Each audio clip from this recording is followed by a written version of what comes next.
और जिस तरीके से आप काम कर रहे हैं हमारे बरेली के लिए, मैं तो खुद आपको एक सेलिब्रिटी मानता हूँ बरेली के लिए। और फैमिली बैकग्राउंड को अगर देखा जाए तो हम एक बिल्कुल देहात या गांव से बिलोंग करते थे जी सकूं। जैसे कि वहाँ पे पढ़ाई भी इतनी अच्छी नहीं थी। मैंने देखिए रिसर्च तो करी है आपके ऊपर और बहुत से आपको वहाँ पे कॉम्प्लिकेशंस भी आए ज़िंदगी में। लेकिन स्ट्रगल में चैलेंजेस तो मिलते हैं। 45 किलोमीटर पर डे की हम साइकिलिंग करते थे और उसके बावजूद हमने देखा कि अगर हम 4 घंटे टाइम मिल रहा है पढ़ने का तो उस 4 घंटे को हमने 3.5 लगा नहीं किया। अच्छा, जिस तरीके से आपका एक वो है कि एक आपका ऑरा है और एक आपका अंदाज़ है कि आप एक जेंटलमैन हैं, तो मुझे नहीं लगता कि बचपन में कभी भी कोई चीज़ ऐसी होगी। लेकिन बचपन में तो हम बच्चे तो कभी कभी होते ही हैं और ये एक नेचुरल चीज़ होती है कि कभी कभी हमसे कुछ हो जाता है ऐसा। तो वो कोई यादगारी आपका कोई मेमोरी हो तो वो प्लीज़ शेयर करें। हमारे लिए भी ये फख्र की बात है कि आप बरेली के नगर निगम के ब्रांड एम्बेसडर हैं और ये भी हम की यही रीत है, हार के बाद ही जीत है। थोड़े आंसू हैं, थोड़ी हंसी, आज गम है तो कल है खुशी।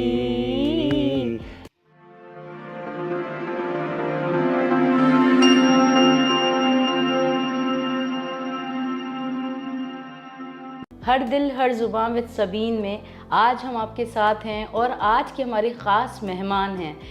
भाई ये ख़ास मेहमान तो ऐसे हैं कि जिनका तारुफ जितना भी करा जाए उतना कम है और सब लोग इन्हें बाखूबी जानते हैं। कई सालों से जो बरेली में अपनी पहचान बनाई, ना कि बरेली में पूरे, मुझे लगता है कि पूरे यूपी में आज उनका नाम है और उनकी जो शान है बरेली के, मतलब ये कहा जाए कि बरेली की शान। तो हमारे डीपीएस के प्रिंसिपल आज हमारे साथ हैं जो कि सीबीएसई सिटी कोऑर्डिनेटर भी हैं और साथ साथ अनगिनत चीज़ें कर रहे हैं। क्योंकि मैंने आपसे कहा कि इनके बारे में मैं कितना बताऊं कि हम खुद उनसे बात करेंगे और ख़ुद उनके बारे में जानेंगे। So please welcome mister VK Mishra sir. नमस्कार। नमस्कार, कैसे हैं आप? मैं बहुत अच्छा हूँ और आपके हर दिल हर ज़ुबां विद सबीन में आके मुझे बहुत खुशी भी है।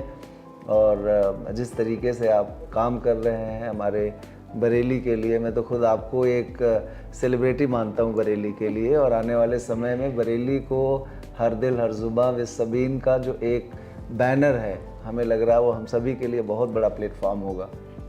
तो जैसे कि हमें बड़ा इंतज़ार था आपका और कब से हम इंतज़ार कर रहे थे मिलने के लिए कि भाई कब आप हमारे शो में आएँ और हमारे शो की जो है खूबसूरती में 4 चांद लगाएं। लेकिन बस ये है कि आपका इतना ज़्यादा जो है आपका मतलब बिज़ी स्केड्यूल रहता है कि उसमें आज आपने टाइम निकाला, जबकि अभी हमारी बात हो रही थी तो आपके 3 इवेंट्स और भी हैं, है ना।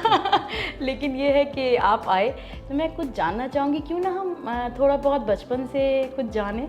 निश्चित रूप से सबसे पहले जैसा मैंने आपको बताया भी कि कहते हैं ना, मैग्नेट हमेशा आयरन को अट्रैक्ट करता है और दोनों मेटलिक चीज़ें हो जाती हैं। तो जब आप किसी पर्सन के व्यक्तिगत लाइफ स्टाइल को जानते हैं तो आप तभी उससे आकर्षित होते हैं जब आप में वैसे ही गुण होते हैं। जब आपने हमें बुलाया तो वो तो एक कह सकते हैं ये हमारा ऑनर है, या हम कह सकते हैं हम बहुत ज़्यादा इससे ओवरवेल्म्ड हैं। लेकिन आप जिस तरीके से इस चीज़ को लेके चल रहे हो और सोसाइटी में, वो बहुत बड़ी बात है। और मैं शुभकामनाएं भी देता हूँ कि हर दिल हर ज़ुबां पर हो। एंड बचपन की बातें ज़रूर हम लोग शेयर करेंगे। कह सकते हैं हमारे लिए एक स्ट्रगल टाइम था और फैमिली बैकग्राउंड को अगर देखा जाए तो हम एक बिल्कुल देहात या गांव से बिलोंग करते थे जी। और वहीं से हमारा ओरिजिन रहा। स्कूलिंग भी अमेठी से हुई। अमेठी हमारा डिस्ट्रिक्ट है, होम डिस्ट्रिक्ट। और बचपन की बातें तो थोड़ा इमोशनल भी कर देती हैं। स्ट्रगल होता है, चैलेंजेस होते हैं। और लेकिन आपने चाहा था ना, मगर आपने ये सब चीज़ें बहुत शौक़ से और पसंद से आपने करी कि मुझे ये स्ट्रगल करना है ताकि मैं बाद में फिर ये अचीव कर सकूं।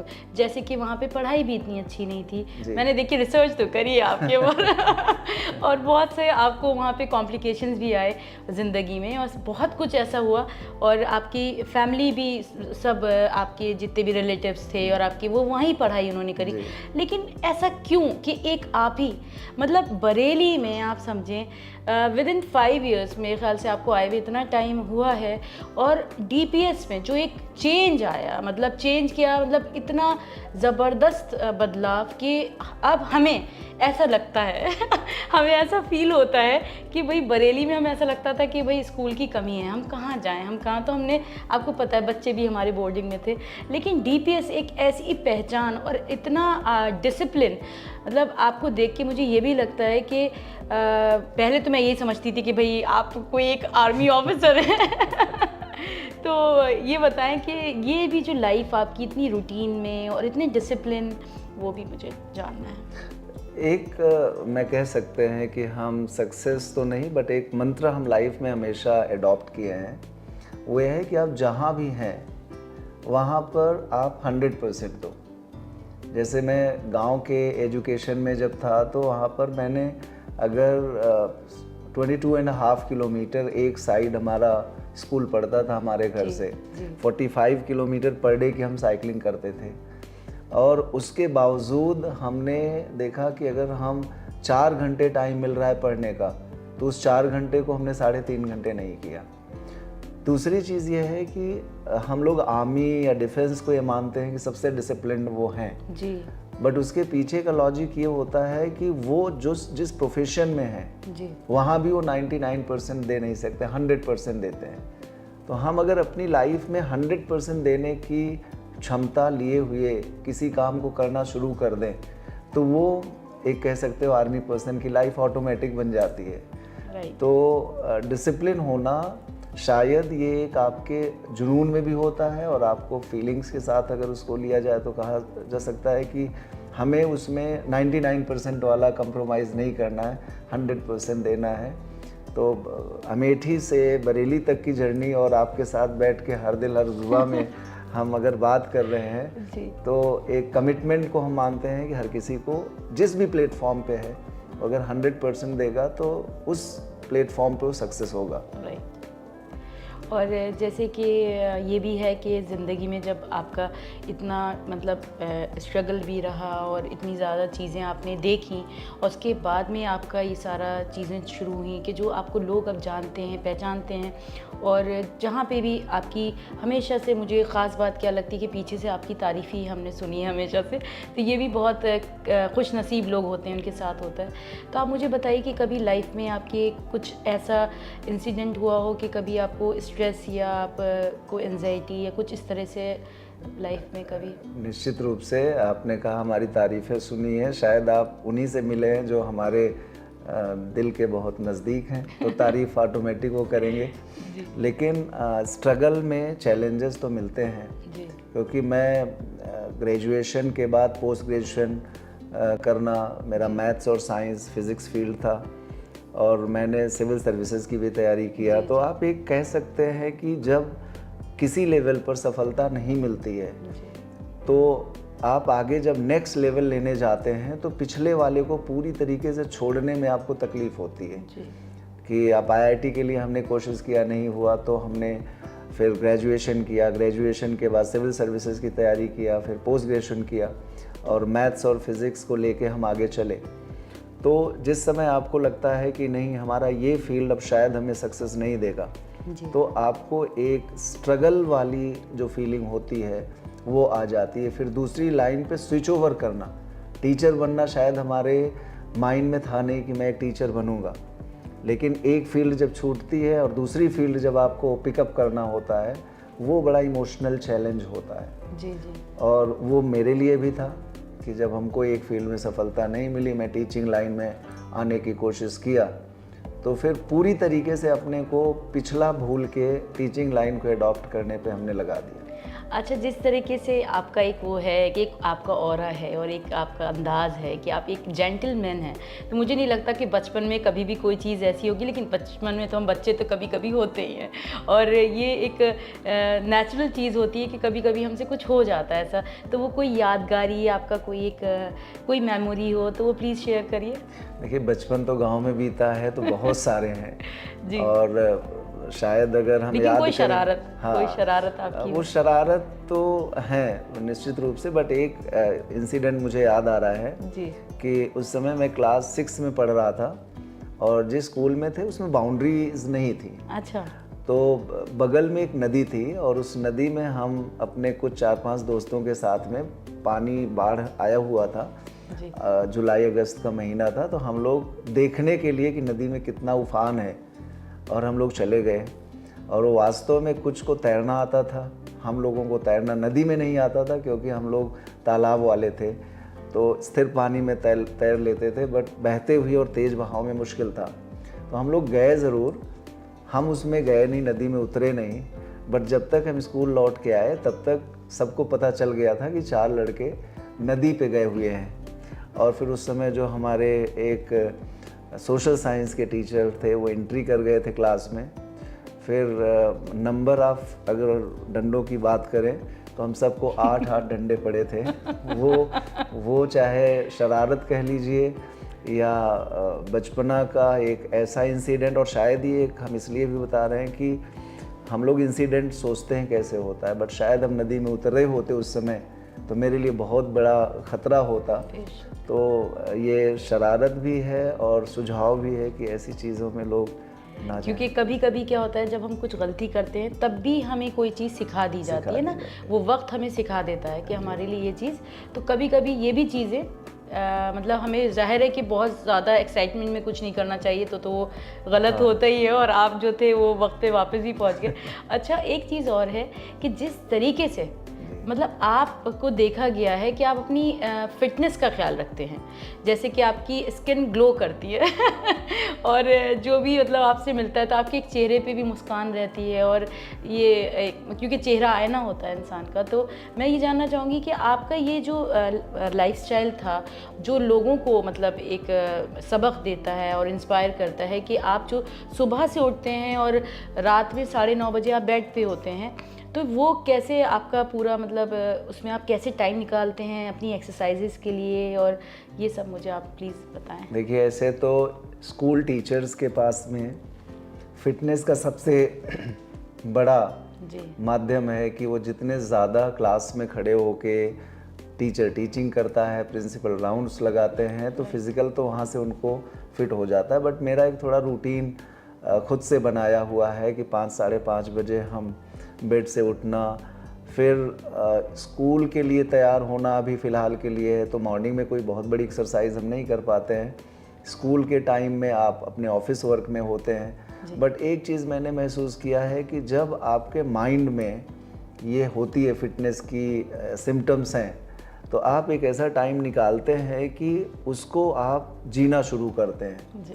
तो मेरा स्कूल भी रेजिडेंशियल स्कूल है, तो मैं कोशिश करता हूँ कि जो 2 घंटे का टाइम है 4 से 6, जी। वो हम यंग बच्चों के बीच में बिताएं। अच्छा। और यंग बच्चे चाहे क्लास 4 के हों, 5 के हों, 11 के हैं, 12 के हैं, वो बहुत फिट होते हैं। उनके बीच में जब आप जाओगे तो एक रिफ्लेक्शन होता है, और वो रिफ्लेक्शन है कि हमें फिट रहने के लिए वो एक कह सकते हैं कि मोटिवेशन है। हमारे बच्चे हमारे मोटिवेशन होते हैं, और ख़ुद से आप अपने में माइंड मेकअप कर लेते हैं कि नहीं, हमें इस पर्टिकुलर चीज़ को फॉलो करना है। जी। मेरा रूटीन है। हमें नहीं लग रहा है कि जब से हम समझदार हुए हैं हम दिन में कभी सोए हैं, और आज भी है। अगर आप हमको दिन में टाइम भी दे देंगे तो मैं जाऊंगा, बैठ के कुछ काम करूंगा अपने रेजिडेंस में भी, बट ऐसा नहीं है कि हम सो जाएं। तो ये एक हैबिट बन चुकी है, और ये हैबिट शायद हम सभी को सफलता में भी बोलते हैं कि आप ज़िंदगी की 4 चीज़ें, काश हम उसको नाम दिए हैं, वो मेरा बनाया हुआ वर्ड है कह सकते हैं, कि नॉलेज है, एंड ए एटीट्यूड है, एस स्किल्स हैं, और एच हैबिट है। तो अगर किसी चीज़ को आप अपने लाइफ में हैबिट में कन्वर्ट कर दीजिए फिर आपका वो कभी भी आपसे अलग नहीं होगा। बिल्कुल, और आसान भी हो जाती है वो बहुत चीज़। आसान जी, हो जी, जाएगा। जी, जी। अगर आपको, जैसे आपने एक वर्ड इस्तेमाल किया कि आपका चेहरा ग्लो करता है या आप उसका, मैं सच बताऊं, मुझे कभी नहीं पता है कि ऐसा कभी है, ये आपकी नज़र है शायद हमारे ऊपर जो आप देख रही हैं, लेकिन मैं यही मानता हूं कि जो इंसान आपके सामने आ रहा है, अगर उसको देख के आपके चेहरे पे स्माइल आ जाए तो आप हमेशा यंग और फिट नज़र आएंगे।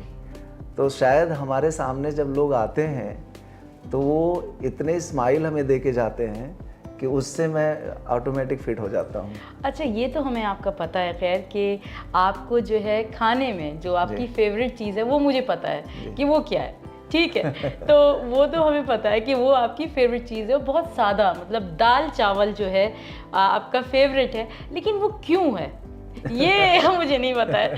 तो इसके बारे में बताइए कि इतनी सादा मतलब चीज़ आपको इतना पसंद से, शौक़ से, किसी की बिरयानी होती है, किसी के कोई और चीज़ होती है, लेकिन आपको दाल चावल पसंद है सादा, तो इसके बारे में। देखिए, इसका तो अगर हम कह दें तो कामचोरी सीधे सीधे है। इसके पीछे हम लोग पढ़ाई करते थे तो खुद खाना बनाना होता था, आपको क्लास करने भी जाना है, साथ में मैं ट्यूशन वगैरह भी करता था जी। तो ये तीनों चीज़ें, खाना बनाना है, खाना है, कॉलेज जाना है और फिर लौट के ट्यूशन्स भी पढ़ाने हैं जी। तो आप सिंपल खाना जो कम समय में हो जाए जी। और ड्यूरेबल रहे। जी।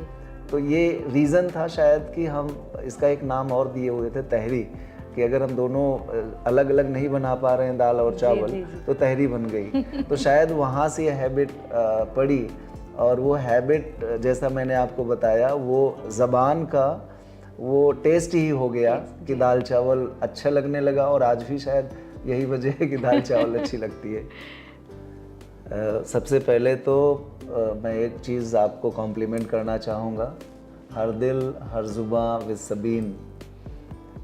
ये एक सूदिंग सा नाम है, हर दिल हर ज़ुबां। पहले तो यहीं से आप विद सबीन, जिस तरीके से आपने उसे आगे लेके चल रहे हो, और मैं वास्तव में एक दिल की बात बताएं तो आज के समय में जिस तरीके का काम आप कर रहे हो, जहाँ पर कि सोशल कॉज को आपने प्रायोरिटी दिया, अपने इंस्टीट्यूशन से लेकर, या जिस तरीके से आप लोगों को कनेक्ट करके और सोशल कॉजेज़ को इकट्ठे करके और हम लोग तक पहुंचा रहे हो, ये एक यूनिक प्लेटफॉर्म है जो शायद बरेली के लिए, हम सभी बरेली वासियों के लिए एक बहुत बड़ा कह सकते हैं प्लेटफॉर्म आप दे रहे हो।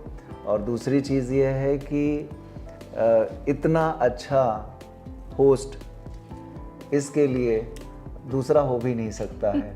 तो मुझे लग रहा है कि एक मैं किसी का नाम तो नहीं लूँगा, बट बहुत सारे आज नेशनल चैनल पर शोज़ चल रहे हैं। आप आने वाले टाइम में एक ऐसा शो इसको लेके आगे बढ़ें, हमारी शुभकामनाएं हैं, बेस्ट विशेज़ हैं। और उसके लिए कहीं भी डीपीएस या हमारी आपको कभी भी ज़रूरत है, या जिसमें हम सहयोग कर सकें, हेल्प कर सकें, या अलाइन हो के आपके साथ कनेक्ट हो सकें, that will be our pleasure and my best wishes. हर दिल हर जुबां विद सबीन। मुझे लगता है इससे बड़ा प्लेटफॉर्म बरेली के लिए नहीं होने वाला है। Thank you so much. अच्छा, मैं ये भी आपके लिए जो है, मतलब आप सोसाइटी के लिए भी इतना कुछ करते हैं और हमेशा देखा गया है कि आपने एक सोशल कॉज पे भी बहुत काम करा है। तो ये जज्बा भी आपका मतलब शुरू से था? आप शुरू से ही ये सारी चीज़ें, मतलब ज़ाहिर है कि आपकी फैमिली में भी आपका जो ब्रॉटअप है, कहीं ना कहीं आपके फादर या कुछ, क्योंकि आपके अंदर भी जो जज्बा है, जैसे कि कुछ चीज़ें तो हमारी मिलती हैं ना जब भी तो हम साथ हैं तो ये भी प्लीज़ बताएं। देखिए, सोशल कॉजेज़ तो शायद हमारे खून में डेवलप हुआ है जी। और यहाँ बरेली वालों ने मुझे बहुत प्यार दिया है। बरेली में नगर निगम ने हमें अपना ब्रांड एम्बेसडर बनाया है। जी, और मुझे उसकी ज़िम्मेदारी हर पल महसूस होती रहती है कि कोई नाम आपको मिला है तो वो नाम न रह जाए, आप उसके लिए कुछ काम करें। बट इसके बावजूद मैं आपको बताऊं, जो हमारे अंदर से है वो ये है कि कोई भी व्यक्ति या कोई भी आसपास रहने वाला हमसे नाराज़ ना हो और हमारी वजह से दुखी ना हो। मैं इस चीज़ को जब ध्यान में रखता हूँ तो हमें लगता है सेवा भाव, सर्विस ऑटोमेटिक आ जाती है। क्योंकि जब यही दो चीज़ें हैं कि हमारे आसपास हमसे जुड़ा हुआ इंसान खुश है और हमारी वजह से उसको कोई दुख ना पहुँचे। और मैं इस चीज़ को भी कहता हूँ कि कभी कभी हमें ऐसा लगता है कि एक व्यक्ति के पास इस तरीके की चीज़ें नहीं आईं, तो मुझे लगता है कि जिसके पास जो होता है वही देता है। आप अगर किसी को इतने प्यार से ट्रीट कर रहे हो तो आपको शायद इससे ज़्यादा प्यार पीछे से मिला हुआ है और वो चीज़ आप आगे सर्व कर रहे हो। तो ये चीज़ें बाय नेचर हैं। आप किसी से देख के भी समझ जाएंगे कि अगर वो आपको सम्मान दे रहा है तो सम्मान मिला होगा। सेवा अगर वो करना चाह रहा है तो सेवा भाव उसके कहीं ना कहीं से उसको मिले हुए हैं। तो ये है, शायद यही रीज़न है कि हम सर्विस को प्रायोरिटी रखते हैं कि आसपास के खुशनुमा माहौल को बनाए रखें और जितना हो सके समाज के हर तबके में पहुंच के उसकी सेवा कर सकें। हमारे लिए अभी तो सबसे बड़ी सेवा है स्कूली बच्चों के साथ और उनके पेरेंट के हमारे साथ। लिए भी ये फ़ख्र की बात है कि आप बरेली के नगर निगम के ब्रांड एम्बेसडर हैं और ये भी हमारे लिए एक बहुत फ़ख्र की बात है, क्योंकि मुझे लगता है कि आपसे बेहतर ब्रांड एम्बेसडर कोई नहीं हो सकता। तो अब इस पर ही, क्योंकि एक मतलब मैं चाहूँगी कि आप ना क्यों ना हम आपको स्टूडेंट बना दें फिर से। और एक मैं आपके मतलब कोई भी आपका टैलेंट हो वो आप प्लीज़ शेयर करें। और देखिए चाहे टैलेंट, वो कोई गाना आप गा दें तो मज़ा ही आ जाएगा। हाँ, ये टैलेंट तो नहीं कहेंगे, बस ये ज़रूर है कि हम सभी में वो है। जी। और बचपन से लेकर अब तक हम लोग जब कुछ भी सोचते हैं तो उसके पीछे गाना बाय डिफ़ॉल्ट आ जाता है। हम इंडियन कल्चर से जुड़े हुए लोग हैं जी। तो हम बस साथ हाथ दीजिए तो शायद हम लोग अच्छा गा ले रहे हैं, अदरवाइज़ तो हमारी अकेले की आवाज़ में लोग यहीं से बंद कर देंगे। तो हम लोग एक गाना है ज़िंदगी की यही रीत है। बहुत प्यारा चलिए हम आपके साथ में हम साथ देंगे। जी। जिंदगी की यही रीत है, हार के बाद ही जीत है। थोड़े आंसू हैं, थोड़ी हंसी, आज गम है तो कल है खुशी। जिंदगी की यही रीत है, हार के बाद ही जीत है। Thank you so much for inviting me बहुत हियर। मज़ा आ गया। It's my pleasure. शुक्रिया बहुत बहुत।